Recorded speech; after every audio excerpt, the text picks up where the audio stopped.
Tras un tuit del presidente Gustavo Petro, el país volvió a una discusión que parecía zanjada desde hace una década: la fumigación aérea con glifosato. Dijo que se fumigaría en regiones de cultivos donde la ciudadanía ataque al ejército. En su contexto, la publicación es una reacción del mandatario al secuestro de 45 militares a manos de población civil que es instrumentalizada por disidencias y bandas criminales. Pero el anuncio abre la puerta a un debate que dieron en gobiernos anteriores en los que buscaron reactivar la aspersión aérea sin éxito, mientras que el gobierno Petro había mostrado constante resistencia a la idea y promovido el pago a cultivadores por erradicación voluntaria. Este giro se da apenas días antes del posible escenario de desertificación de Estados Unidos de la lucha colombiana antidrogas. ¿Qué significa esto? ¿Es posible este nuevo escenario o es inconstitucional, como lo había advertido el mismo presidente antes? Hoy es martes 9 de septiembre. Mi nombre es Carlos Solano y este es el Café de hoy del Tiempo.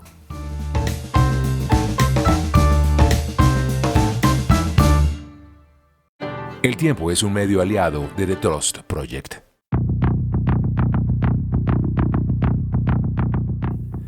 Primero, actualización de noticias de las últimas horas. La Procuraduría abrió indagación preliminar contra el ministro de Minas, Edwin Palma, por presuntas irregularidades en el contrato con la empresa Air-E. La indagación pretende esclarecer la responsabilidad del funcionario en supuestos sobrecostos de la tercerización que adelantó como interventor de esta empresa que administra los servicios de energía eléctrica a servicios públicos en la costa Caribe.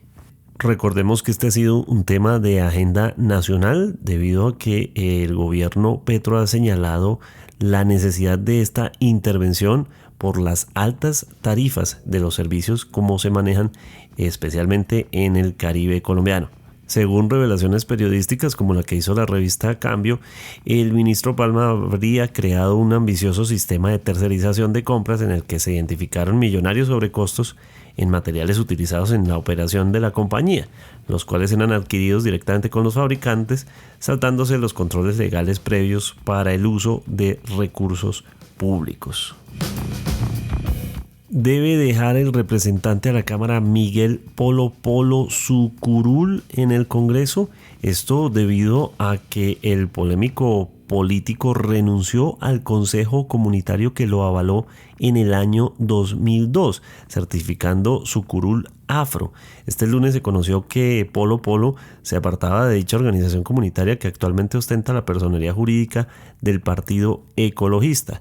El político, identificado con líneas de derecha y con cercanías, por ejemplo, con la precandidata María Fernanda Cabal, dice que ya no se autorreconoce como miembro de dicho consejo comunitario porque considera que sus líneas ya no son las que le corresponden y que dice: para mí como individuo y persona en sociedad, separar de manera inmediata nuestra comunión en pro de nuestros pensamientos, pero también por un bien común.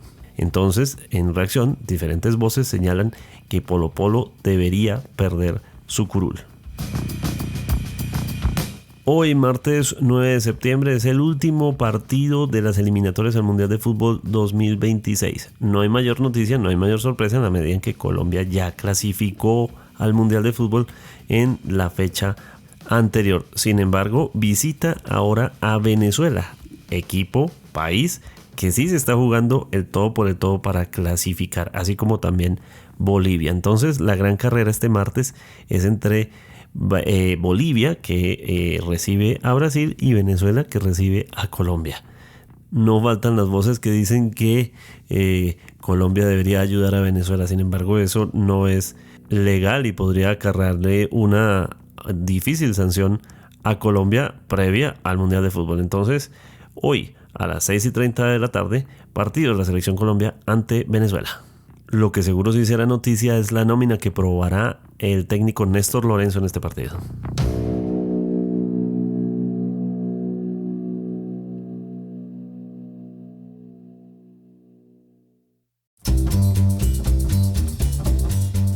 ¿Qué quiso decir el presidente Gustavo Petro cuando abrió a través de un tuit el debate acerca de la fumigación aérea con glifosato? Un tema que parece muy lejano a su habitual política de lucha contra las drogas, que ha buscado la erradicación voluntaria a través de pagos, una política de la cual el gobierno precisamente ha sacado pecho sobre lo que ha logrado. Sin embargo, las cifras no ayudan en el contexto. La multiplicación de los cultivos ilícitos es hoy un escenario real en el cual estamos ante la posible desertificación de la lucha antidrogas por parte de Estados Unidos. Sin embargo, vamos a entender qué significaría una desertificación en este momento y por qué el presidente se está metiendo en esta discusión. Discusión que, por cierto, tiene antecedentes pasados en los cuales el presidente, por ejemplo, en marzo de este año, decía lo siguiente. Aclaramos que la música que va a sonar de fondo es original del video emitido por Presidencia. Lo que hemos discutido con la cúpula militar es que la operación fundamental antinarcóticos en Colombia no será ya más la fumigación sobre campesinos, sino que tiene que ser la interdicción, es decir, detener los grandes cargamentos. Salgan por mar, salgan por el río, salgan por el aire, salgan caminando incluso. 500 operaciones militares que hemos desarrollado desde el año 2000. Esto lo dijo el 1 de marzo. Luego, unos días después, el 3 de marzo, dijo lo siguiente. ¿Qué queremos? Erradicar cultivos de hoja de coca. 25.000 hectáreas como objetivo. No lo vamos a hacer por los métodos tradicionales de fumigación. Está prohibida por la Constitución. En mi opinión es inconstitucional, no solamente ilegal. Y no vamos a hacer una guerra con el campesinado del Catatumbo, sino a buscar una alianza con el campesinado del Catatumbo fundamental para que el Catatumbo progrese y sea una región tranquila. El método que vamos a utilizar se llama pagos por erradicación voluntaria de cultivos. Cultivos no es hoja de coca. Cultivos no es cortar la mata dejando la raíz enterrada. No sirve. Pagar por erradicación de cultivos es toda la mata, incluidas sus raíces. Esa ha sido una política constante y consistente del gobierno Petro desde el comienzo. Ahora, este lunes dijo a través de Twitter lo siguiente, después entenderemos el contexto, pero dijo lo siguiente, leemos a continuación el tweet. Dada la táctica mafiosa de oponer personal civil al ejército, la Corte Constitucional debe reconsiderar su sentencia. Allí donde la ciudadanía ataque al ejército, habrá fumigación aérea. Contexto de esa información, 45 militares que realizaban operaciones en el Tambo, Cauca, fueron secuestrados durante 24 horas por cerca de 600 personas de la comunidad civil presionadas por las bandas criminales que operan en la zona. Hubo operaciones de rescate del Batallón de Movilidad y Maniobra número 3 y la Fuerza Aeroespacial Colombiana que condujeron a que 24 horas después de que empezara el secuestro fueran liberadas. Así lo confirmó el Ejército Nacional e incluso también el mismo presidente. Así lo dijo en su cuenta de Twitter. 1:23 p.m. del 8 de marzo. Hasta este momento quedan 7 militares secuestrados por civiles. Libérenlos ya. 3:04 p.m. Han sido liberados todos los militares en manos de civiles. La población en regiones de cultivos de coca y oro ilícito debe dejar de obedecer órdenes de las mafias. El Estado de Colombia es un Estado soberano y popular. Este método de instrumentalización de la comunidad civil no es de hoy. Durante el 2025 van 30 azonadas de las mismas características en regiones identificadas como zonas cocaleras en donde operan muchos de estos grupos que presionan a la comunidad.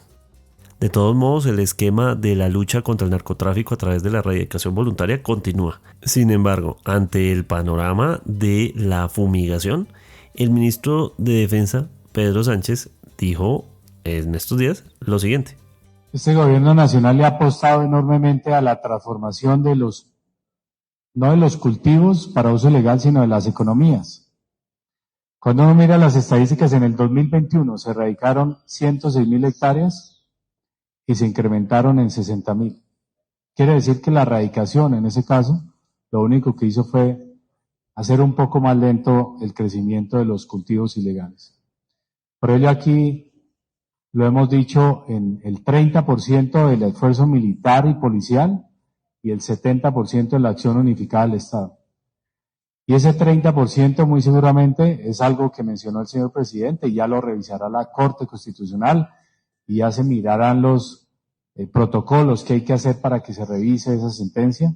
Lo cierto es que los tiempos han cambiado, hay mejor tecnología para evitar los daños ambientales que se generaban, hay mejores capacidades para focalizar el esfuerzo, incluso hay posibilidades de emplear drones masivamente para esta fumigación.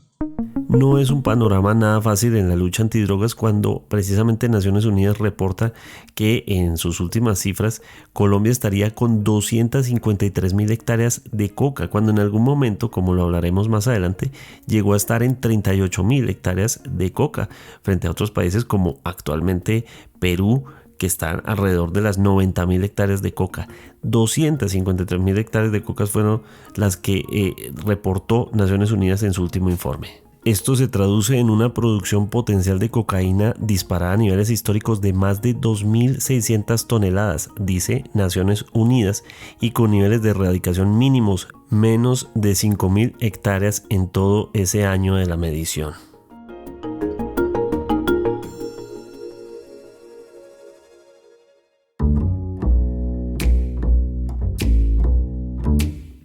¿Cómo entender este anuncio nuevo del presidente Petro? Lo que escuchábamos en marzo sería algo inconstitucional en este momento. Hoy dice que la Constitución debe cambiar para permitir esa fumigación aérea. Tomó por sorpresa a muchas instancias. Por ejemplo, estamos con Ana María Rueda, quien es analista y coordinadora del área de investigación sobre drogas de la Fundación Ideas para la Paz. Pues ante todo, tremendamente sorpresivo, porque el presidente había prometido no regresar a la fumigación, al uso de glifosato, que obviamente se entiende como la fumigación aérea, y la razón por la cual entendimos que él no está de acuerdo con la fumigación es por dos razones. Una, porque no está de acuerdo con la política tradicional de drogas, sino que estaba buscando que hubiera un cambio. Lo que quiere decir que consideraba que las herramientas tradicionales que se utilizaban para reducir los cultivos de uso ilícito no funcionaban. Y por otra parte, porque comprendía que la fumigación aérea había tenido unas repercusiones importantes en términos de daños a la salud, al ambiente y a otros muchos factores, pues convirtiéndose en un asunto de derechos humanos. Entonces, a mí realmente me sorprendió bastante y diría que hay un tercer punto, y es que yo esperaría que el presidente y el gobierno sepan que regresar a la fumigación aérea es legalmente casi imposible. Entonces, hacer un anuncio de estos sin tener en cuenta eso, pues me parece, nuevamente, me sorprende bastante. ¿Por qué sería legalmente imposible? La aspersión aérea con glifosato se suspendió en el 2015 por el Consejo de Estupefacientes y posteriormente en 2017 lo suspendió la Corte Constitucional. Y en la sentencia bajo la cual lo suspende, le dice al gobierno que queda suspendido hasta que el gobierno pueda cumplir con 6 criterios. En resumen, estos 6 criterios están relacionados con que el gobierno pueda demostrar que no se llevarían a cabo daños a la salud, al ambiente, y que tendría todo como un engranaje institucional suficientemente robusto para proteger y mitigar estos daños, así como los de derechos humanos. Eso es difícil, bien difícil de cumplir y demostrar ante la Corte que se puede cumplir, pero además ya tenemos esa experiencia, porque durante la administración del presidente Duque trató el gobierno de reactivar la fumigación cumpliendo con los criterios que impuso la Corte, y después de 4 años de administración, digamos que 3, dedicados completamente a poder reactivarla, no pudieron, porque se enfrentaron a muchas limitaciones judiciales. El tema del glifosato no es una discusión nueva, viene desde hace varios gobiernos, desde hace rato fue efectivísima la aspersión con glifosato en su momento, pero después de cuando se dieron estos conceptos hubo intentos de revivirla Hay un episodio acerca de la defensa del glifosato. La entonces ministra de Defensa, Marta Lucía Ramírez, dijo que una persona se enfermaría tomando 500 vasos de agua. Si usted se toma 500 vasos de agua al día, le aseguro que se enferma. Sin embargo, en su momento ganó el concepto de que no se puede fumigar con glifosato. Exactamente, ¿no? Y es que de hecho, pues, no, yo creo que uno no requiere ser experto, aunque obviamente debe tener el gobierno la experticia para poder implementar estos programas, pero en términos generales no se requiere ser un experto para entender que el glifosato es un químico y genera afectaciones. Entonces, lo que la ciudadanía necesitaba saber es en la forma como el gobierno está aplicando este herbicida, y dado que ha habido muchas quejas en razón a efectos sociales, efectos ambientales y efectos en la salud, pues tenemos que demostrar si realmente esto vale la pena hacerlo a pesar de los efectos. Y la Corte Constitucional dice, no está claro porque realmente hay muchas investigaciones de lado y lado, demostrando que sí hay efectos y que no hay efectos, entonces por un simple sentido de precaución queda suspendida. Y pues con eso estamos hoy. Es muy difícil reactivarla. Yo no creo realmente no creo que vayamos a poder como país, si ese fuera el deseo, y mucho menos el presidente Petro, porque el presidente Petro le queda menos de un año de administración, el presidente Duque duró 3 y no pudo. El mensaje del presidente Gustavo Petro se da en un contexto en el que envía un mensaje a la comunidad civil presionada por los grupos al margen de la ley, como diciéndoles, esto no se puede hacer y vamos a reaccionar entonces de esta manera. Pero entonces dirige esa batería hacia la comunidad civil. ¿Esto tiene sentido? Pues a mí me parece bastante impertinente, en el sentido de que pues, parece más como una patada de ahogado, ¿no? O sea, el gobierno ha intentado con los diálogos de la paz total, de acuerdo con el enfoque que ellos tenían de llegar a unos acuerdos con las organizaciones criminales que los llevaran también a acuerdos de sustitución. Y en paralelo han estado tratando de diseñar e implementar acuerdos de sustitución en algunos lados, bajo la mirada que la relación del Estado con el campesino no debe ser de hostilidad y que con los grupos armados o criminales debía poder ser algún tipo de acuerdo. Y creo que lo de la paz total no ha funcionado, ya el gobierno está por terminar y claramente la reducción de la coca o de los cultivos de uso ilícito no se logró por la vía de la paz total. Entonces siento que hay un fracaso, pero el fracaso no se lo puede atribuir a las familias campesinas, es un fracaso de las negociaciones. Entonces, como han fracasado, entonces ahora yo me voy con toda, ¿no? Siento un poquito que es como la posición del presidente. Como fracasamos, me voy con toda, pero realmente la herramienta que él está poniendo sobre la mesa no existe. Entendido. En este momento, cualquier análisis de estas características se va a ver como una crítica al gobierno Petro orientada desde un lado de la discusión política. Sin embargo, quiero aclarar que la Fundación Unidas para la Paz pues trabaja con las comunidades en el terreno, hablando con la gente, con los campesinos, con la gente que está precisamente en los cultivos ilícitos. Y en ese sentido quiero preguntarle, ¿esto qué efecto tiene hacia la comunidad? ¿Cómo afecta a las personas que están en el campo, los que están involucrados en estos temas de los cultivos ilícitos? Claro, y son personas que han estado dispuestas a ser parte de programas de sustitución y reducir los cultivos de coca por la vía de otras opciones para su desarrollo.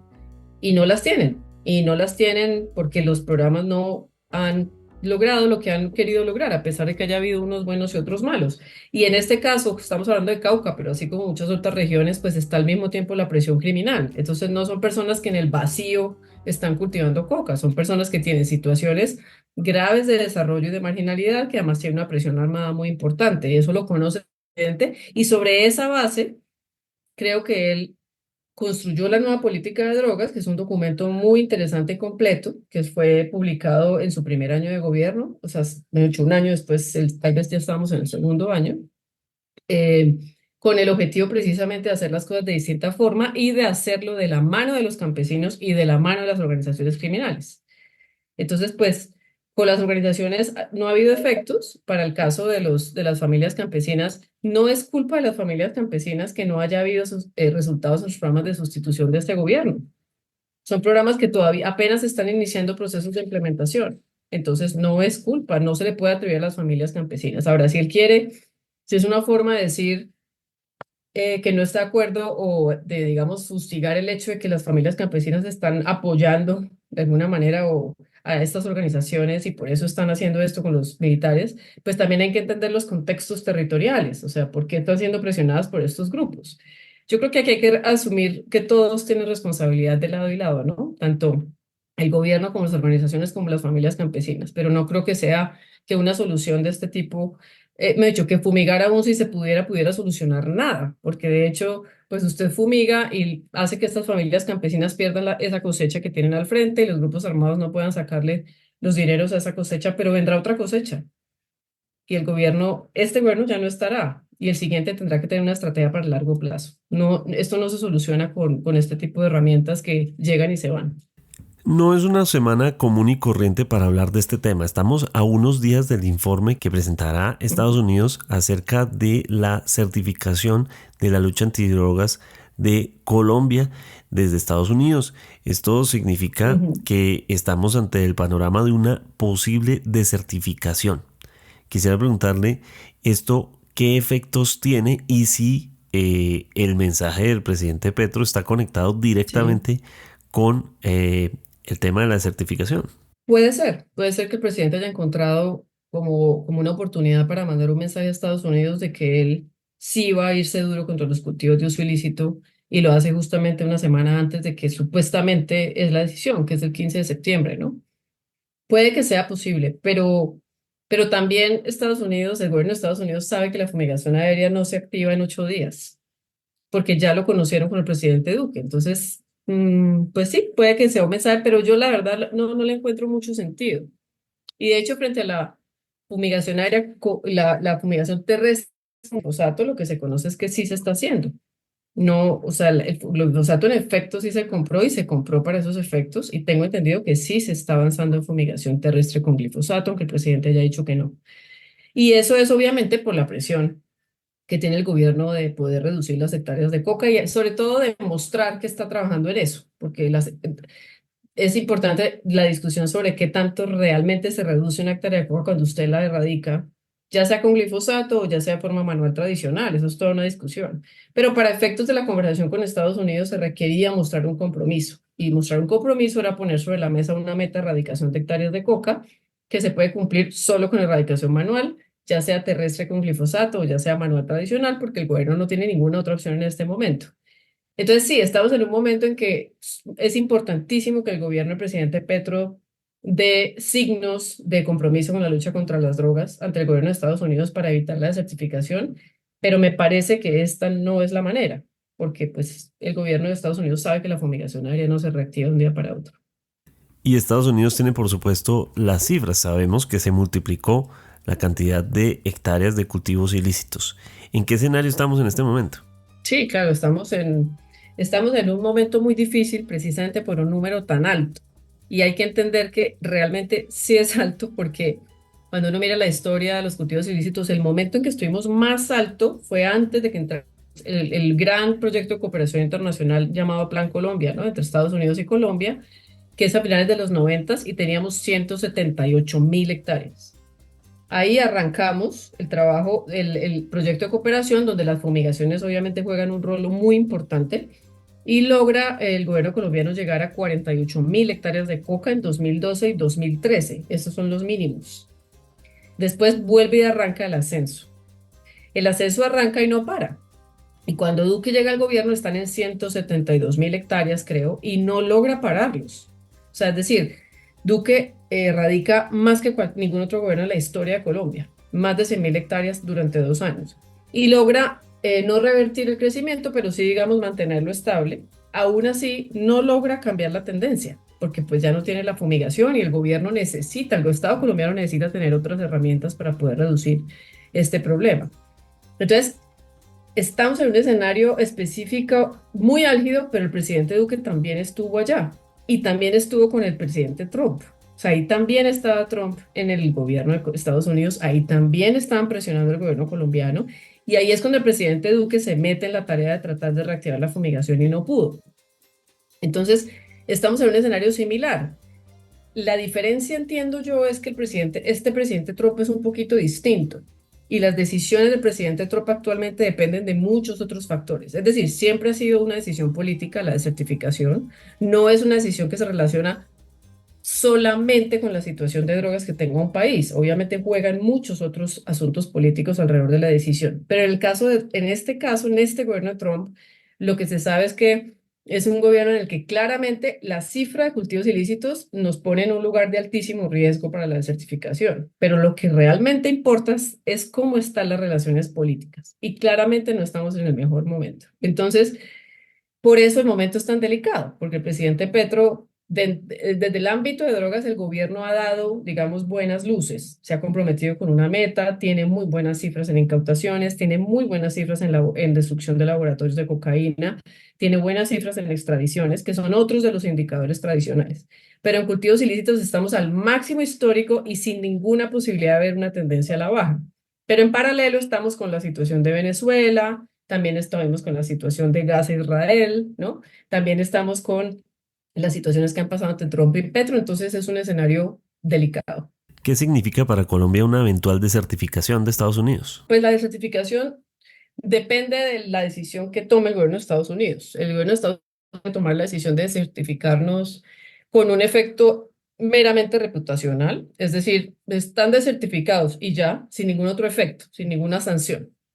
Así como que puede también tomar decisiones en términos de sanciones y pueden ser tan fuertes como el gobierno quiera. Entonces, lo que se sabe es que puede ir hasta bloquearnos empréstitos internacionales, es decir, relaciones con organismos internacionales financieros.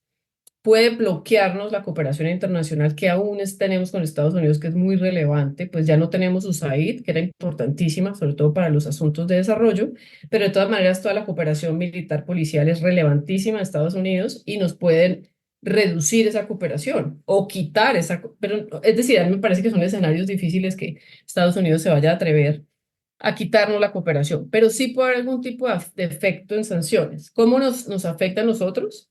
A nosotros, los ciudadanos del común o los que trabajamos en organizaciones sin ánimo de lucro, creo que el golpe de USAID ya nos ha pegado bastante fuerte a todos. Y en este momento las sanciones que veamos sí creo que son sanciones que van a afectar más al país en términos de el acceso a préstamos, por ejemplo, para asuntos de desarrollo o la cooperación militar policial, que es esencial para el gobierno de Colombia en la lucha contra la criminalidad y el narcotráfico. ¿Y para las familias tiene algún efecto la certificación, la gente que está en el campo? Yo no creo que, yo no, yo creo que como te decía, lo que ya nos pasó con USAID ya tuvo el efecto que está teniendo, que es muy fuerte. Los programas sociales de USAID eran muy relevantes y tienen un efecto no solamente pues, en la financiación de organizaciones que como cascada termina repercutiendo en muchas personas y comunidades que se beneficiaban de estos programas. Yo creo que el efecto más importante de la desertificación es en el ámbito policial, militar y empresarial. Entonces, depende qué tan sean las sanciones que tomen, pues puede haber un impacto económico importante que ya se traduce es en la situación económica colombiana. Y en términos del apoyo policial y militar, pues se traduce en que tenemos menos capacidad para poder enfrentar a las organizaciones criminales en los territorios. De esa forma veríamos las personas de a pie los efectos. Pero hay que ver, yo lo que espero es que si hay desertificación, que yo creo que es muy probable, sea solamente reputacional. Volviendo a nuestro tema central, el anuncio del presidente Gustavo Petro de que se reactivaría la fumigación con glifosato, ¿qué efectos pueda tener esto mañana, pasado mañana, en las comunidades? Es decir, en este punto, ¿qué tiene que ver eso con la gente que está en la erradicación de cultivos ilícitos? Yo no veo un efecto de este anuncio de ningún tipo, distinto a, digamos, sí me parece que políticamente le puede golpear al presidente porque las comunidades cocaleras son comunidades que tenían mucha fe y esperanza de que este gobierno iba a trabajar con ellas de forma distinta. Ya casi todas saben que pues no sucedió como se planeó, digamos, el gobierno no ha tenido demasiada implementación de programas de desarrollo alternativo o de mejorar la implementación del programa de sustitución del acuerdo de paz, no se vio y están ahorita algunos programas andando, pero no era lo que la gente esperaba. Entonces yo creo que esto es un golpe más bien fuerte de opinión pública entre las comunidades cocaleras que creo que estaban muy cercanas al presidente, pues por lo menos a inicios de gobierno, no sé en este momento cómo se sientan. En términos reales, en implementación de política pública, yo no veo ningún efecto. No creo que tenga ningún efecto en ningún tipo, porque es más bien es como un tiro al aire, es algo que él no puede hacer y lo deja más bien muy mal parado, pero aparte de eso no tiene ninguna repercusión, no termina en ser ningún tipo de llamado a la acción para funcionarios públicos, nadie puede hacer nada, o sea, él dijo eso y todo el mundo se va a quedar quieto, no va a pasar nada.